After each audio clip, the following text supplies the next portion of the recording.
लोकसभा चुनाव 2024 किसके वादों में है भरोसा? कौन होगा जीत का सिकंदर? क्या है जनता की समस्याएं? किसका लगेगा बेड़ा पार? कौन फंसेगा मझधार में? देखिए आपकी बात कुंवर अभिषेक के साथ। इस वक्त देश में लोकसभा चुनाव 2024 जारी है। 2 चरण का मतदान हो चुका है और तीसरे चरण की तैयारी चल रही है और झारखंड में 4 चरणों में चुनाव होना है और इसको लेकर भी सभी जगह जो है अपने स्तर से चुनाव प्रचार में प्रत्याशी जुट गए हैं, सभी पार्टियां जुट गई हैं। लेकिन गांव में असल जो है जो वोटर है वो गांव में रहते हैं और हम पहुंचे हुए हैं धनबाद से शहर से 5 किलोमीटर की दूरी पर स्थित आमटल पंचायत में। और ये आमटल पंचायत में जहां पे देखिए गांव की खूबसूरती पहले एक नजर आपको दिखा दे, गांव कितना खूबसूरत है एकदम। यहाँ पे देखिए पेड़ पौधे, खेत खलिहान, सामने खेत खलिहान और यहाँ पे सामने वो मचान जहां पे चौपाल लगी हुई है शाम की। और इस वक्त में लोग बैठे हुए हैं। दिन भर तो पूरी गर्मी रह रही है, 42-43 डिग्री का तापमान है और इसमें दोपहर में आदमी नजर नहीं आता। लेकिन शाम वक्त में सभी लोग अपने अपने काम काज से निपट के, कोई बाजार से लौटा है, कोई बाजार जाने की स्थिति में है और यहाँ पे महिलाएं कुछ पानी भी आसपास में लोग जो है पानी लाने के लिए आई हुई हैं और तमाम तरह के बुजुर्ग भी हैं, यूथ भी हैं, सब तरह के लोग हैं। चलिए जैसा उनसे हम बातचीत करते हैं। सबसे पहले चाचा से पूछते हैं कि इस बार चुनाव में क्या मुद्दा रहेगा? यहाँ पे मुद्दा रहेगा जो हम लोग को बढ़िया होगा वही हम लोग उसी को वोट देंगे। हाँ, तो आपके क्षेत्र में विकास विकास कुछ हुआ? विकास अभी तो नहीं हुआ है। तो सड़क तो आपके यहाँ दिख रहा है, बिजली तो है, पानी का क्या स्थिति है? बस पानी का खाली पानी का व्यवस्था नहीं है और सब ठीक ही है। लेकिन तो जो अभी तक मौजूदा सांसद रहा वो पानी का व्यवस्था नहीं किया? नहीं, कोई अभी नहीं किया तो कौन करेगा? आया था देखो ठेकेदार, यहाँ देखा दूसरा पंचायत हुआ, भाग गया वो। तो आपके यहाँ मतलब अगर रुख की बात करें तो यहाँ पे एक तरफ जो है बीजेपी के प्रत्याशी भी है एनडीए का, दूसरी तरफ इंडिया गठबंधन है जिसमें कांग्रेस का प्रत्याशी है। तो यहाँ पे आप लोगों से वोट मांगने कोई आया कि नहीं? अभी तक कोई नहीं आया सर। अच्छा, कोई नहीं आया? कोई नहीं आया, कोई पार्टी नहीं आया, कांग्रेस भी नहीं आया न बीजेपी भी आया। अच्छा, मान लीजिए कोई आए नहीं आए, लेकिन आप लोग तो अपना मन बनाए होंगे। जो पेट में मेरा हो वो हम तो देवे करेंगे। अच्छा, हाँ, जनता चुप हो गई है, खामोश हो गई। खामोश तो नहीं हुए सर, जो है जो पहले से हम लोग हैं उसी में रहेंगे और उसी को देंगे जो हम लोग का है ऊपर वाला रहने वाला। और जो हम लोग देख आपके दिल में कुछ है तो वो भी बताइए। खाली इतने ही हम लोग का है कि हम लोग से गरीब हैं तो गरीब है तो हम लोग जैसे कि मिल रहा है, इंदिरा आवास मिल रहा है, अभी तो हम लोग का नहीं आया है। अगले भी चुनाव बोला था कि अब आएगा, अब ये भी चुनाव बोला अब आएगा, तो हमारा घर कब आएगा? सरकारी घर कब आएगा? पीएम आवास योजना का लाभ नहीं मिला? पीएम आवास योजना नहीं सर, अभी तो नहीं मिला है। इसके बारे में हम लोग कुछ नहीं मिला है। यही हम चाहते हैं कि हमारा वो जल्दी से जल्दी मिलना चाहिए गाँव में, पंचायत में, हम वही चाहते हैं। और कोई सरकारी योजना? सरकारी योजना तो सर अभी तो कुछ नहीं, सब नहीं आया। हम लोग तो सब दिन तो इस तरह मजदूरी खरीद। तो यहाँ तो जो गरीब लोग हैं उनको जो अनाज मिलने का है वो तो मिल ही रहा है सर। वो तो अनाज, गेहूँ, चावल जो वो तो मिलवे करता है। किसान को राशि मिलना वो तो मिल ही रहा सर। हाँ, वो तो मिल ही रहा है। ऐसे यही है कि घर अभी तो नहीं मिला है। और जो क्या बोलते हैं, क्या कौन वासी है? इंदिरा आवास ना। तो आप उसको वोट देंगे जो आपको घर दिलाएगा? नहीं सर, वोट तो उसी को देंगे सर, वोट तो देंगे उसी को देंगे। किसको देंगे ये बहुत बताइए, लेकिन कौन आपके नजर में है? अगर इस वक्त में अच्छा पार्टी आपके नजर में कौन है? ये जो है बीजेपी सरकार हम लोग का है, बीजेपी रहेगा। आपके नजर में आपके क्षेत्र में क्या समस्या है? क्या समस्या? पानी क्या दिक्कत है?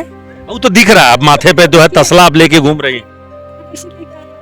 तो पानी कहाँ से लाना पड़ रहा है? पानी कुआं सूख गया है। अच्छा, कुआं सूख। हाँ, नल कुछ नहीं है। तो यहाँ जो अभी तक जो सांसद है वो काम नहीं किया? उधर आया है, हम लोग का बस्ती में नहीं दिया है। नहीं दिया है। तब तो इस बार वोट में क्या होगा? क्या होगा? जिसको दे रहे हैं उसी को देगा। अच्छा, तब तो मतलब मैंने कोई आया आप लोग से वोट मांगने? कोई नहीं आया है। नहीं। दीदी आप बताएं क्या है आपके गांव में, क्या चल रहा है? तो गांव का जो यूथ लोग है, जो यंग लड़का लोग है, उन लोग को रोजी रोटी यहाँ मिल जा रहा है या फिर कहाँ? खाली 5 किलो करके चावल मिल रहा है। चावल मिलने से क्या होगा? कम से कम बच्चा लोग का तो नौकरी बेकरी सब कुछ मिलना चाहिए ना। हाँ, 5 किलो चावल में क्या दिन रोजगार चल जाएगा? तो क्या बदलाव होगा? कुछ बदलेगा? करेगा तब ना। सरकार खाली वोट लेगा तो बदलाव करेगा तब ना। वैसे होगा। तो आप लोग मतलब जब इस स्तर की बात आ रही है तो क्या दूसरे लोगों का कोई विकल्प भी आप लोग के पास है? नहीं, अभी तो कोई नहीं आया है, आएगा तब न खाने की कौन आएगा कौन नहीं आएगा तो कैसे हम लोग बता सकते हैं। आगे क्या रहेगा? रहेगा जो है सो रहेगा। जो है सो रहेगा। चलिए, जरा से यूथ है, नौजवान है, उनसे हम बात कर लेते हैं। जरा से इनसे पूछते हैं क्या रहेगा इस बार?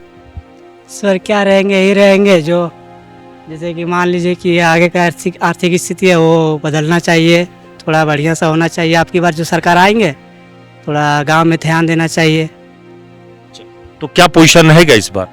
सर पोजीशन क्या रहेंगे, पोजीशन यही रहेगी कि जैसे कि गांव के विकास के लिए पानी की व्यवस्था हो गए, स्कूल का व्यवस्था हो गए, और भी मान लीजिए जो युवा है उसके लिए कुछ रोजगार का व्यवस्था होना चाहिए। वैसे तो हम लोग कुछ नहीं करते हैं। नहीं तो आपके नज़रों में अगर आज की डेट में बात करें तो इंडिया और एनडीए यही दो है मैदान में। एनडीए के प्रत्याशी इस वक्त में आपको पता होगा कि बीजेपी से ढुल्लू महतो हैं और इंडिया गठबंधन से अनुपमा सिंह मैदान में है। इसके अलावा भी मैदान में कोई और होगा तो नाम नॉमिनेशन के बाद पता चलेगा।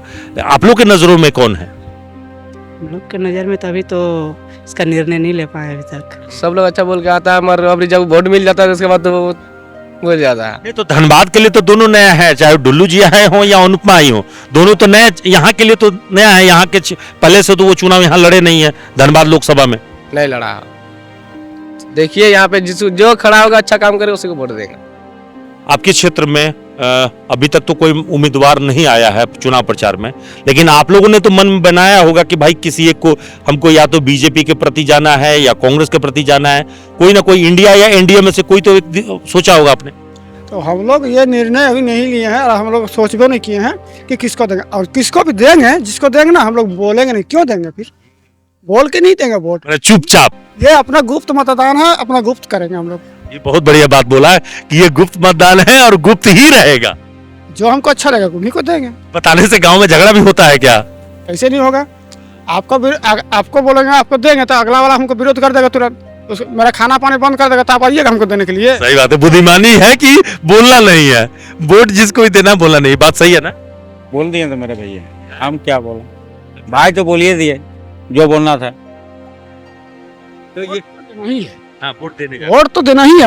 अच्छा, कुछ लोग कह रहे हैं कि गर्मी की वजह से वोट देने के लिए बूथ पे लोग नहीं जा रहा है। वोट का 2 चरण में वोट का परसेंटेज घट गया। सही है, कैसे जागे? जैसे कि मेरा पापा का कम से कम 90 साल हो गया, अब उनको वोट के लिए जीतिए गए आप, जो खड़ा होगा वो जीतेंगे, ठीक है, वोट तो पड़ेगा ही।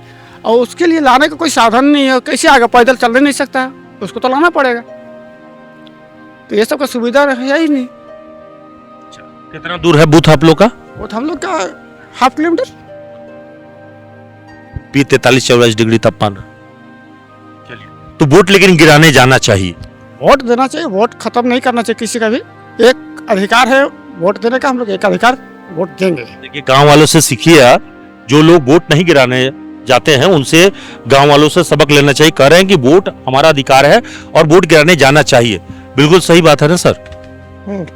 वोट गिराना चाहिए। हाँ, वोट देना चाहिए सभी को। अब इतने में जितने भी कैंडिडेट हो लोकसभा क्षेत्र में, जो है जितने भी कैंडिडेट हो, कहीं होता है 5 होता है, 10 होता है, 15 होता है, 17 होता है, जो भी कैंडिडेट हो, अब उनमें से किसी एक कैंडिडेट को आपको चयन करना चाहिए। इसलिए चयन करना चाहिए, उसमें से कोई तो अच्छा होगा। कोई भी तो उत्साह पे कमी की वजह क्या है? नहीं, देखिए आप मान लीजिए उत्साह की कमी अगर आपके पास है तो लोग कैसे जानेगा कि आप किसको चाहते हैं या नहीं चाहते हैं। अब घर बैठे आप मान लीजिए सोच लीजिएगा कि कोई भी पार्टी ठीक नहीं है, तो आप अपने आप सोचिएगा मैं ठीक हूँ।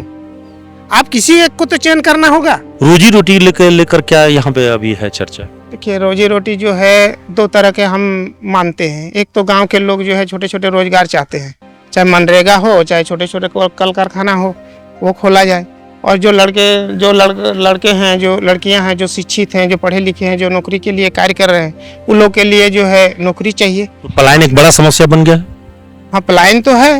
मान लीजिए धनबाद, झारखंड में पलायन है, वो लोग चले जाते हैं गुजरात, कर्नाटक, तमिलनाडु, कोलकाता, जो भी है। तो कोलियरी क्षेत्र होते हुए धनबाद, जहाँ पे ऑलरेडी लोग रोजगार के लिए बाहर से लोग धनबाद आता है, और धनबाद से लोग अगर बाहर जाते तो ये शर्मनाक बात हो। धनबाद में अगर मान लीजिए कि धनबाद यहाँ है तो धनबाद में लोग क्या है, थोड़े बहुत कोयला चला लेते हैं, तो चुनने वाले लोग कितने कमा लेंगे? दिन भर खटेंगे तो 500 कमा लेंगे, 1000 कमा लेंगे तो कोयला चोरी रोजगार तो नहीं हो सकता ना, एक विधिवत रोजगार चाहिए लोग। और तो कोयला अगर वो रोजगार नहीं है तो फिर वहाँ पर नौकरी का सृजन भी तो नहीं है। और जो नौकरी है वो इंजीनियर है, ये है इंजीनियर है, चाहे और अच्छे पोस्ट है। लेकिन ये इस मामले में तो फेल रहा ना, हमारी मौजूदा भी सरकार 10 साल पूरा हो गई और रोजी रोटी। बात है कि केंद्र सरकार ने भी कुछ वादे किए थे कि हम 2 करोड़ जो है 5 साल में जो ये नौकरी का सृजन करेंगे, वो भी नहीं कर पाए। और झारखंड सरकार में जितनी भी नौकरियां, चाहे देश के किसी भाग में देखिए, खास करके झारखंड में जितनी भी वैकेंसियां निकल रहे हैं उसमें कुछ ना कुछ फॉल्ट निकल ही रहे हैं। देखिए बहुत बड़ी बात है। क्या शुभ नाम हुआ? सिद्धेश्वर सिंह नाम है मेरा। सिद्धेश्वर जी, अच्छा लगा आपसे बात करके। देखिए गांव के लोगों के एकदम नट सेल में नब्ज पे उन्होंने पूरी तरह से बता दिया कि गांव के लोग क्या सोच रहे हैं, और गांव के लोग बहुत कुछ सोच रहे हैं। देश स्तर की बात जो है उनके दिमाग में चल रही है, और तमाम तरह की जो चर्चा है वो अब तक कर चुके हैं, और यहाँ पे सबने खुलकर बोला है। देखिए एक बात यहाँ साफ है, अभी तक जो नजर आया है, पूरे धनबाद लोकसभा क्षेत्र में इस वक्त में 22,54,445 मतदाता है। और जिस क्षेत्र में इस वक्त में हम घूम रहे हैं, ये सिंदरी क्षेत्र का इलाका है, जो आमटाल में जहां पे हम घूम रहे हैं। सिंदरी क्षेत्र में 3,52,059 मतदाता हैं। और ये जो क्षेत्र है दरअसल कुर्बी महतो बहुल क्षेत्र माना जाता है। सबसे ज्यादा आबादी के दृष्टिकोण से मतदाता है। उसके अलावा अन्य जातियों में यहां मंडल भी हैं, बाउरी भी हैं, तमाम ओबीसी भी जातियां हैं। और सिंदरी का प्रॉपर शहरी क्षेत्र में जाएंगे तो वहां पे कुछ आपको बाहर के लोग से जो आके बसे हुए लोग हैं वो भी मिलेंगे। लेकिन ग्रामीण क्षेत्रों का जो इलाका है वो काफी सघन इलाका है यहां पे। और ये एक बात जो अभी तक समझ में आया है हमें बातचीत में, कि लोग प्रत्याशी के इंतजार में हैं कि कोई प्रत्याशी आए और उन्हें यह बताए कि वो जीतने के बाद इस इलाके में उनके लिए क्या करेगा, और तब जाकर ग्रामीण इस बात का फैसला करेंगे कि उन्हें वोट कहां देना है। इसीलिए ज्यादातर ग्रामीण जब यह सवाल पूछा जाता है कि हवा किस ओर बह रही है, तो वो चुप्पी साध लेते हैं। सहयोगी नितेश के साथ Kunwar Abhishek Singh, news NP, Dhanbad. Asharfi cancer institute सभी सुविधाओं से परिपूर्ण कैंसर चिकित्सा का एकमात्र विश्वसनीय प्रतिष्ठान अब धनबाद में। एक ही छत के नीचे सभी प्रकार का इलाज, जैसे अत्याधुनिक रेडियोथेरेपी मशीन, साथ में पेट स्कैन, मेमोग्राफी और अन्य सभी प्रकार के जांच की सुविधाएं उपलब्ध। वही तरीका वही इलाज अब अशरफी कैंसर इंस्टीट्यूट धनबाद में।